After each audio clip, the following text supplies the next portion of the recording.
Assalamualaikum warahmatullahi wabarakatuh. Bagaimana sebenarnya kita memandang Al-Quran? Al-Quran adalah kitab suci, pedoman, karena kita adalah umat yang beragama Islam. Tentu sebagai kitab yang menjadi pegangan buat kita atau pedoman buat kita, kita harus bisa mempelajari Al-Quran ini dengan baik. Membaca Al-Quran yang penuh keberkahan, penuh dengan pahala yang diberikan oleh Allah, maka dengan memahami terjemahnya saja pun kita sudah demikian besar maknanya. Kenapa? Kita diajarkan Al-Quran sebagai kitab dan pedoman berperilaku bagi kita sehari-hari. Tentu kita harus memahami apa sih isi daripada Al-Quran itu. Apa sih makna yang terkandung di dalamnya.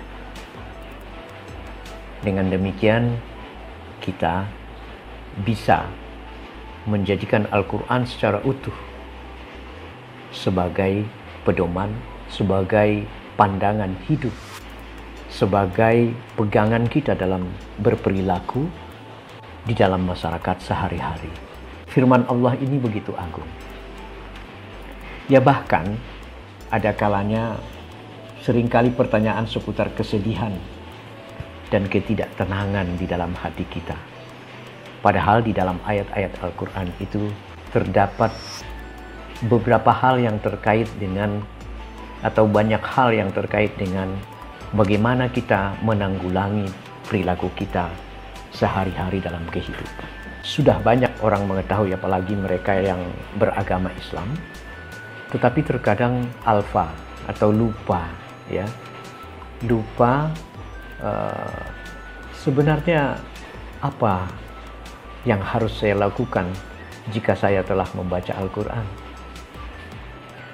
Hal-hal pertanyaan seperti ini tidak hanya orang-orang yang tidak berilmu, ya, orang yang berilmu pun tentu bertanya, karena mereka tidak mendekati Al-Quran dengan baik.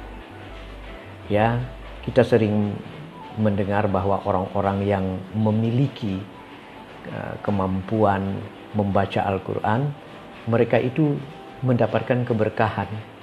Jangankan tafsirnya, ya, terjemahnya saja pun sudah mengajari kita untuk kita bisa berperilaku yang baik sehari-hari. Karena Al-Quran itu adalah pegangan setiap aspek budaya diatur di dalam Al-Quran. Aspek politik, aspek manajemen, aspek psikologi, aspek apa saja yang terkait dengan kehidupan kita, aspek sosial lainnya. Jadi amatlah bijak apabila kita membaca Al-Quran itu setiap hari, sekaligus membaca tarjamahnya, membaca tafsirnya jika memang bisa. Dan tentu ada beberapa hal yang terkait di dalam Al-Quran itu, jika kita membaca tafsirnya, maka banyak pengetahuan dari mana asal daripada sebuah ayat. Tentu ada latar belakang turunnya ayat itu. Misalnya, Iqra, bacalah. Maka kita membaca itu, kalau kita tidak terjemahkan secara baik dan secara tafsir, kita hanya bisa membaca. Padahal membaca Al-Quran di sini adalah memahami segala aspek yang ada.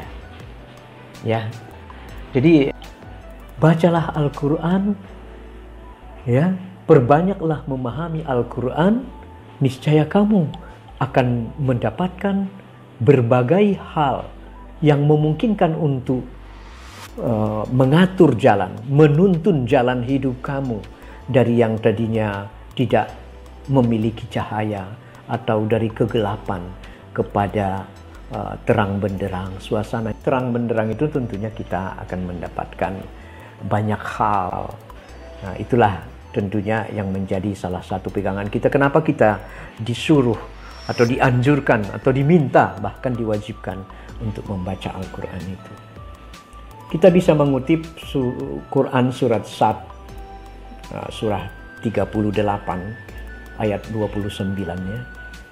Ini sangat baik untuk kita fahami bahwa Allah berfirman, Bismillahirrahmanirrahim.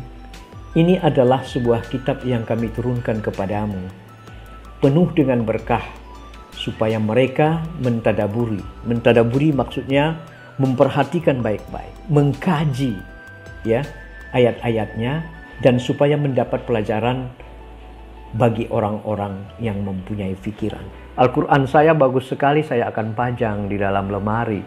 Saya akan pajang di tempat-tempat tamu. Hanya untuk menunjukkan bahwa kami adalah orang-orang yang memperhatikan Al-Quran. Tidak seperti itu. Al-Quran itu harus kita baca. Harus kita fahami. Sesekali kita mentadaburinya. Harus kita pergi ke sekolah-sekolah Islam.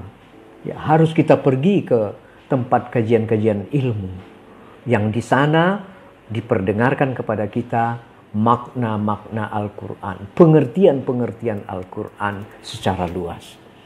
Jangan memperbincangkan agama Allah ini kita enggan.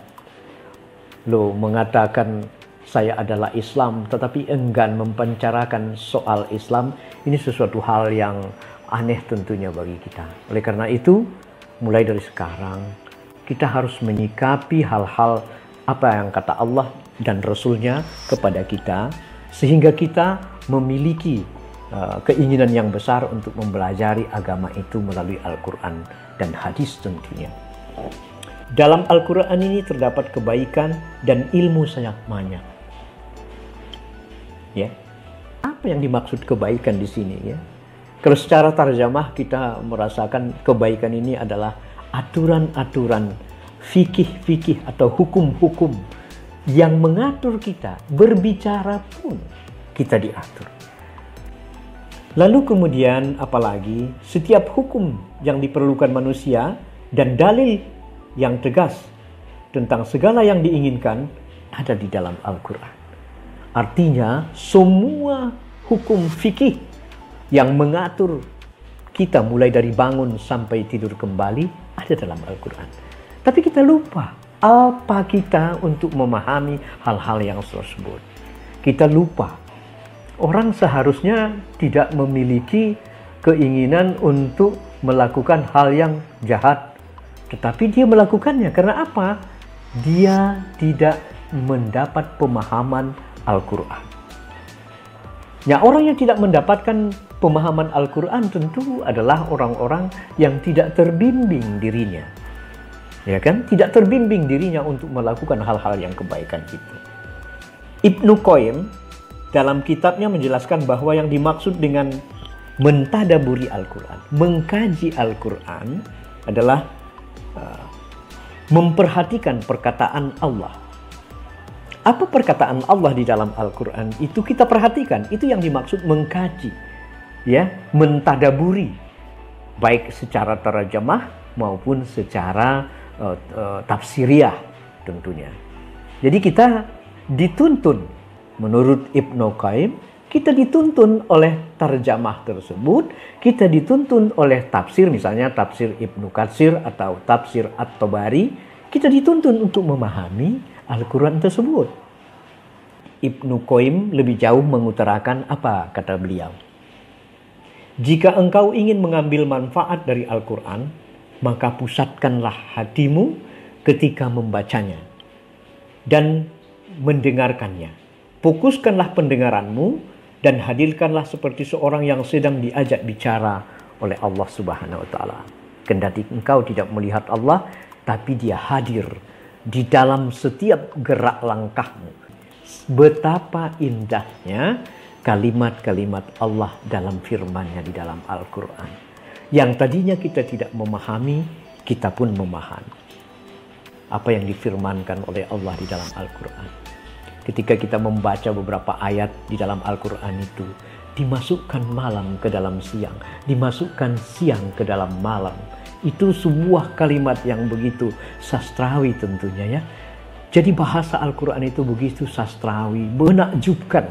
Begitu kata-katanya menyentuh batin kita jika kita merasakan, jika kita menghadirkan jiwa kita ketika kita dalam membaca Al-Quran. Saudaraku seiman, hendaknyalah kita mulai menyadari untuk memperbanyak membaca Al-Quran. Karena Al-Quran ini adalah firman Allah yang menjadi bagian daripada kehidupan kita. Seperti apa yang dikemukakan dalam surat Yunus ayat 51. Allah berfirman, "Hai manusia, sesungguhnya telah datang kepadamu pelajaran dari Rabb-mu dan penyembuh bagi penyakit-penyakit yang berada di dalam dada, dan petunjuk serta rahmat bagi orang-orang yang beriman." Jadi Al-Quran itu adalah petunjuk, adalah penyembuh. Orang yang jujur dan ikhlas itulah makna daripada penawar obat. Jadi kalau penawar daripada hati yang gelisah yang akan menjadi penyakit bagi manusia itu, sebagaimana di dalam Al-Quran disebutkan, itulah sebenarnya yang akan meluruskan jiwa kita. Dia pula lah yang akan membawa kita ke dalam surga. Siapa yang tidak mau masuk surga? Semua kita ingin masuk surga. Setiap hari kita berdosa. Setiap langkah kita penuh dengan dosa. Apa caranya? Maka berdoalah. Banyak doa yang diajarkan oleh Allah kepada kita di dalam Al-Quran agar kita bisa keluar dari dosa-dosa. Banyak petunjuk agar kita bisa keluar dari dosa dan maksiat yang kita lakukan. Semua kita ini bukan sudah alim, kalau kata para ulama bilang.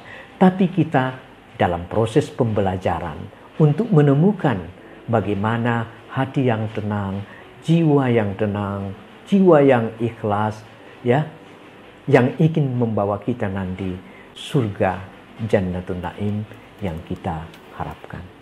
Demikian kiranya hari ini perbincangan kita, ya, salah satu makna hidup di dalam Al-Quran itu. Terima kasih atas perhatiannya. Alhamdulillahirabbil alamin. Assalamualaikum warahmatullahi wabarakatuh.